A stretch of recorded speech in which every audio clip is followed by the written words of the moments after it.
Doctor Mohammad Yunus সরকারের জন্য সামনের বছরটা ২০২৫ সাল রাজনৈতিক বিশ্লেষকরা বলছেন খুবই খারাপ হবে।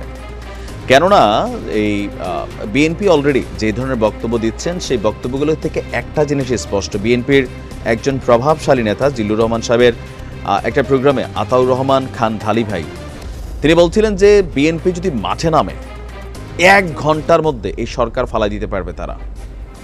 এখন আসলে এটা কতটুকু ফালাইতে পারবে না পারবে সেটা সময় বলে দিবে, বাট পরিস্থিতি কিন্তু বলছে বিএনপি আসলে মাঠে নামলে সরকার বিপাকে পড়বে। এখন কেন এই কথাগুলো আসছে যে ডক্টর মোহাম্মদ ইউনূসের সরকার যদি ২০২৫-এর মধ্যে ডিসেম্বরের মধ্যে নির্বাচন না দেয় তাহলে এই সরকারের পতন ঘটানো হইতে পারে বিএনপি বা অন্যান্য রাজনৈতিক দলগুলো।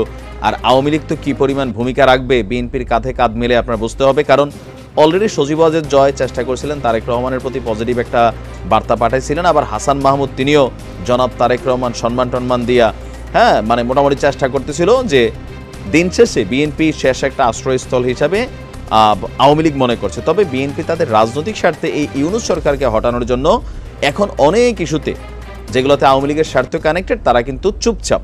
তবে এরকম কোনো পরিস্থিতি হলে ইউনূস সরকার কতক্ষণ টিকবেন এটা অনেকেই বলছেন যে বিএনপির পাওয়ার বেশি, আবার কেউ বলছেন জাতীয় নাগরিক কমিটি, বৈষম্য বিরোধী ছাত্র আন্দোলন এদের সামনে আবার বিএনপি টিকবে না, কারণ এরা বলতেছে যে ১৫ বছরের সরকার ১৫ দিনে ফালাই দিছি, তোমরা আর কারা, আমরা কারা তোমরা কারা বক্তব্য আছে।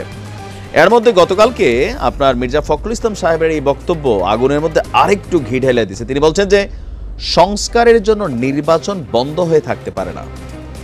সমন্বয়করা বলছেন, সরকার বলছেন সংস্কারবিহীন নির্বাচনবিহীন সংস্কার এটা তো ভাই কোনো কাজে দিবে না। বাট বিএনপি বলতেছে না, সংস্কারের কারণে একটা অনির্বাচিত সরকারের হাতে দিনের পর দিন তো আমরা দেশ চালাইতে দিতে পারি না। এই সরকার কি কারো ম্যান্ডেট আনছে? ম্যান্ডেট আনে নাই। একটা জরুরি অবস্থার সরকার জরুরি সময়ের জন্য থাকবে। এখন ভাই তোমরা সংস্কার শুরু করছো, উপদেষ্টারা সংস্কার বলতেছে বারবার, বৈষম্য বিরোধী ছাত্ররা তারা বলতেছে রাজনৈতিক দল নামাবে, বিএনপি ভাবতেছে এটা একটা কিংস পার্টি। সো এই পরিস্থিতিতে এই সরকার দীর্ঘদিন বসে থাকলে এটা বিএনপির জন্য হেডেক, নতুন অনেক কিছু ঘটতে পারে। তারা আবার কেউ কেউ মনে করছে আওয়ামী লীগকে পুনর্বাসিত করতে পারে এই সরকার। অনেক রকমের ষড়যন্ত্র টেনশন কিন্তু বিএনপি ফিল করছে, যার কারণে তারা বলছে যে তোমরা তো একটা অনির্বাচিত সরকার, তো তোমাদের হাতে তো ভাই দিনের পর দিন দেশ চালাইতে দিতে পারি না। আবার অপরদিকে উপদেষ্টারা বলছেন এই যে সরকার আমরা গঠিত করছি এইটাই ম্যান্ডেট জনগণকে যে আমাদেরকে ক্ষমতায় বসাইছে। আচ্ছা, এখন প্রেস ক্লাবে মির্জা ফখরুল ইসলামের বক্তব্য হচ্ছে ২৪-এর ছাত্র জনতার অভ্যুত্থানের চেতনায় সবাইকে ঐক্যবদ্ধ করে ষড়যন্ত্র প্রতিহত করা।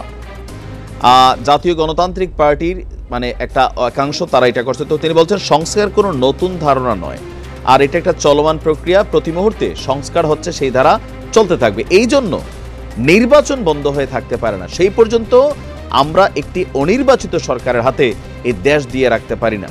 সেই কারণে আমরা যখন বলি নির্বাচন তাড়াতাড়ি চায় তখন আমাদের সম্পর্কে একটা ভুল ব্যাখ্যা দেওয়া হয় এই সরকারের পক্ষ থেকে যে বিএনপি তাড়াতাড়ি নির্বাচন চাচ্ছে ক্ষমতায় যাওয়ার জন্য। ক্ষমতায় তো আমরা আগেও ছিলাম, আল্লাহ চাইলে আমরা আবারও ক্ষমতায় যাব। আমি বলতে চাই এই সংস্কার প্রক্রিয়াটা শুরু করছে জিয়াউর রহমান, একদলীয় শাসন ব্যবস্থা বাকশাল করেছিল আওয়ামী লীগ, সেখান থেকে বের হয়ে বহুদলীয় গণতন্ত্র এনেছিল। একটি নির্বাচিত সরকার এলে এই সমস্যাগুলো কমে যাবে, কারণ নির্বাচিত সরকারের শক্তি অন্য, তার পেছনে জনগণের শক্তি থাকে। সেই জন্য আমরা বারবার নির্বাচনের কথা বলছি।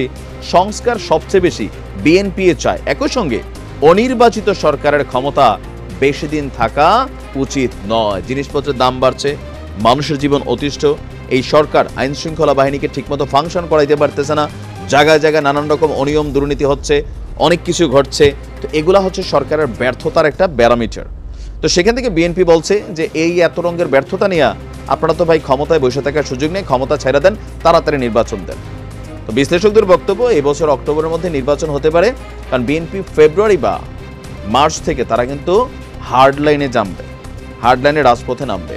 আর নামলে বিএনপি যদি শক্তিমত্তা দেখাইতে পারে, সেটার বিরুদ্ধে জাতীয় নাগরিক কমিটি বা বৈষম্য বিরোধীরা যদি আপনার ওই রকম প্রটেস্ট করা মাঠে থাকতে না পারে, তাহলে এই সরকার অবশ্যই নির্বাচন দিয়ে দিবে।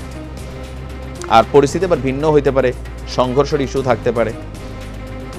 তো দেখা যাক, ইউনূস সাহেব আসলে একটা মাইন্ডকার চিপায় আটকাই গেছেন, যার কারণে তিনি কয়েকদিন আগে বলছিলেন যে ভাই আমি যত তাড়াতাড়ি পারি আমার কাজগুলোতে আমি ফিরে যেতে চাই। দেখা যাক কি হয়, ভালো থাকুন।